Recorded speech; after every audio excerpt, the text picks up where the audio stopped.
Cool. Now we're going to talk about question 3, which talks about this idea of a threaded tree. And so a threaded tree is just a tree in which each node contains a pointer to some next node in the tree, separate from its children, where next depends on the kind of threading one is doing.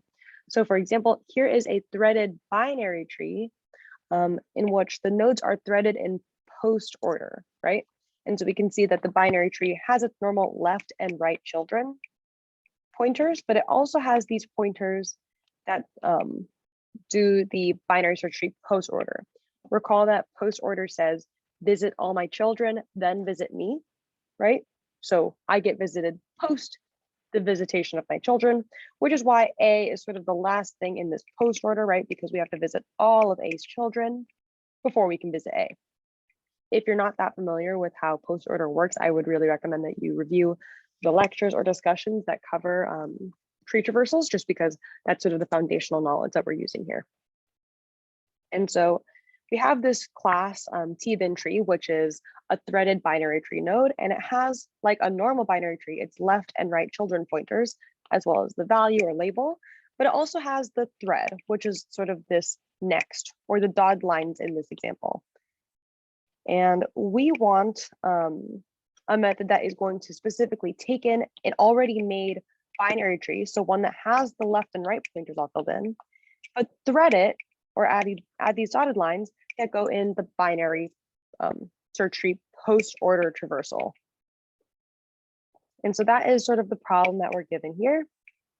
And now we have the skeleton that we need to fill in. And I've just sort of copy pasted this picture here so we can look at it. So we see there are two methods. The first one is post thread, which takes in the T, and it says destructively modify the binary tree T so that its nodes are threaded in post order through their thread fields. Return the first node in post order. So in our example, that would be D.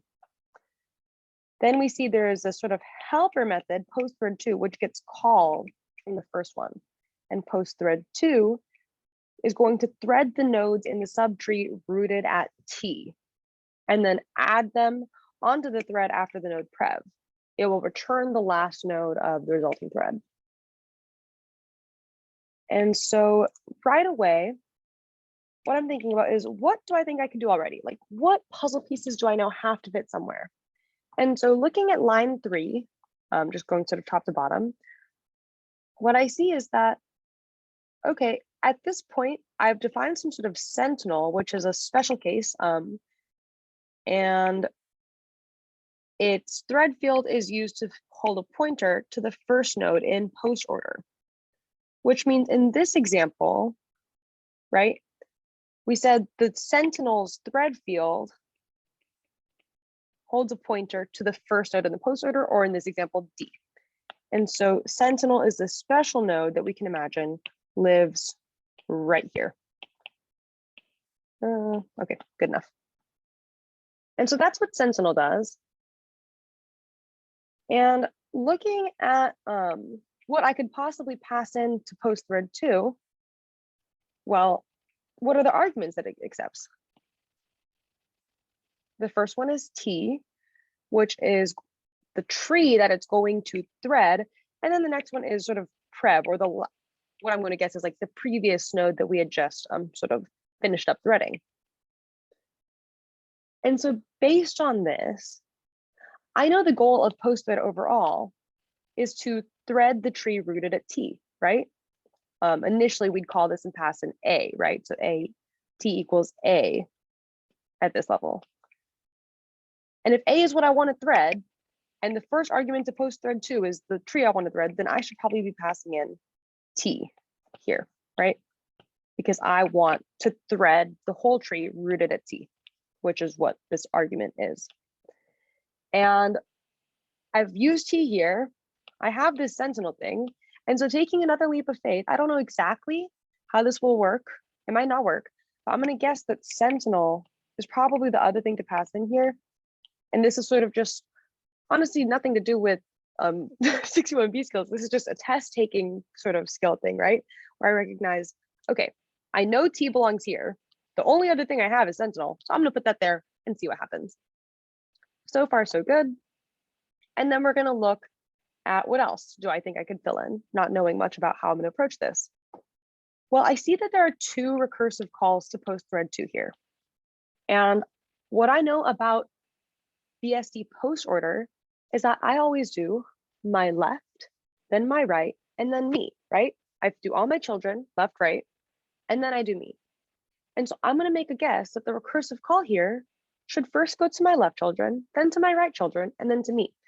And so I will do t.left and t.right here.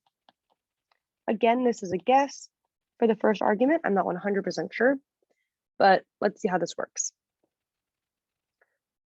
I don't know exactly what goes here. And the last thing is, what do I return? And so I'm going to sort of use our starting case to see how this would work. So initially, I see that I call post thread 2 and I pass in t, which is going to be the root of the tree. And I know that the root is kind of the last thing we actually put in post order, right? Because we have to do all the children before we do like visit ourselves, which means the root is the last thing that will be visited. And we know that this method returns the last node of the resulting thread, which means at the very top level of the recursive call stack, we should be returning t that was passed in, or the root of the tree. And so I'm going to make another leap of faith and say we should just return t here, right? I don't know if this works in all the cases, but at least for the top level recursive case, I can see I will pass in t equals a. Prev is going to be sentinel. I'm going to do some stuff. I don't know exactly what.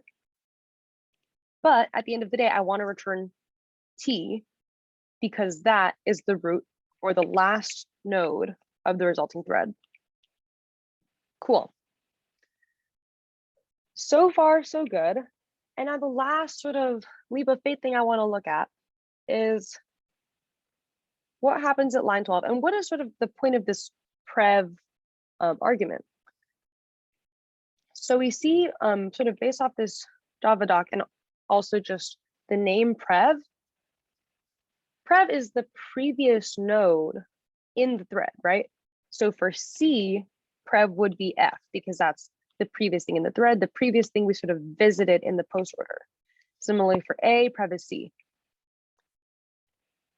And so for all of these, what I do know is that prev's thread should definitely point to the current node we're on, right?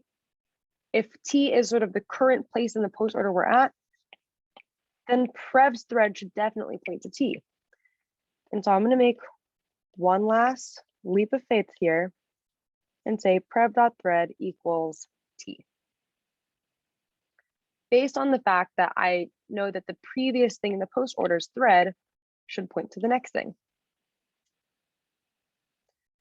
Cool. And so now let's sort of think about how does this actually work? What does what I know so far do? So we see at first, we're going to call post thread 2 and we pass in T and sentinel. So at first, T is A and prev is sentinel when at this first level call.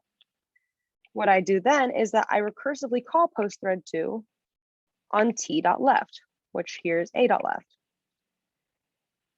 And so this sends us into another recursive call where t now equals b, and we haven't figured out yet what to pass in for prev here, right? But let's see. Then what I do is I say another recursive call. So we go to D.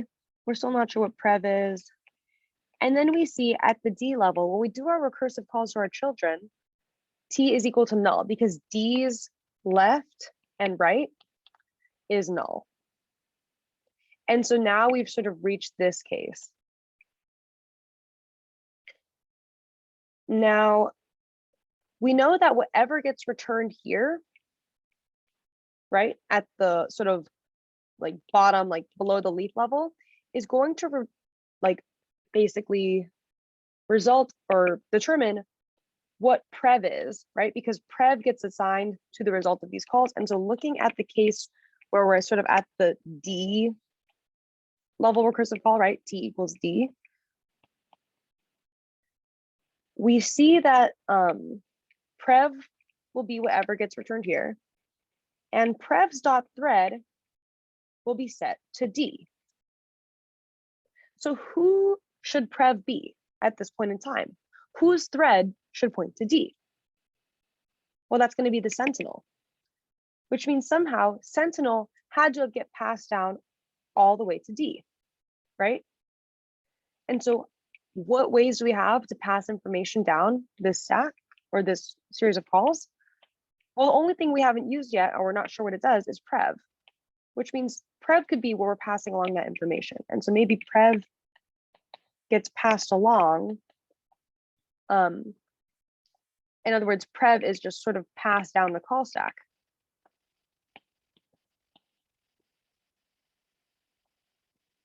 And so that way, at the point in time where we reach the recursive call where t equals D,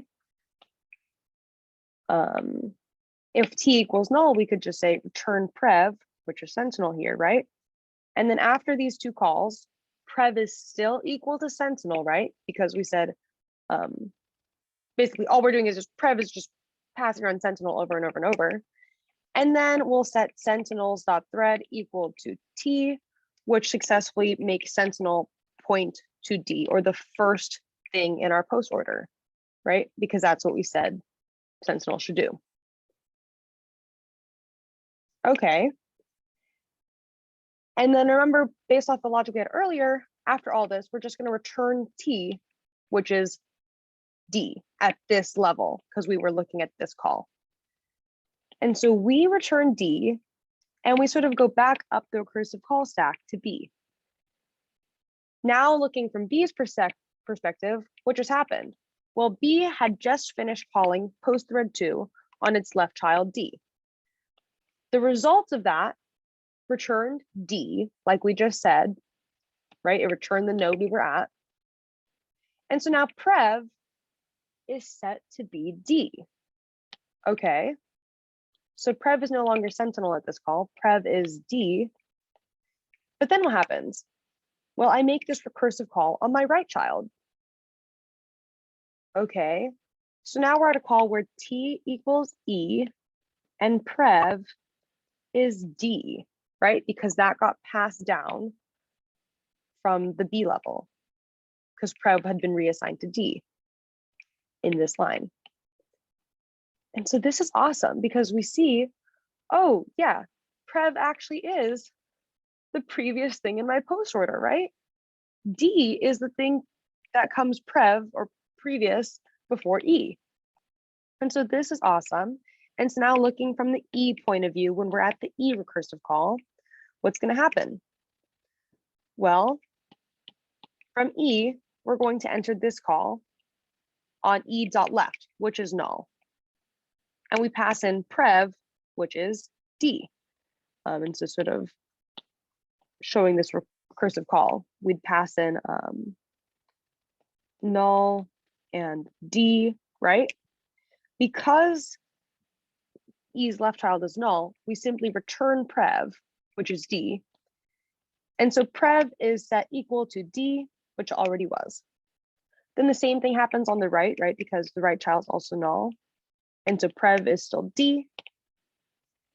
And so then by the time we reach this call, we set prev.thread, which is D.thread, to be equal to T, which is E.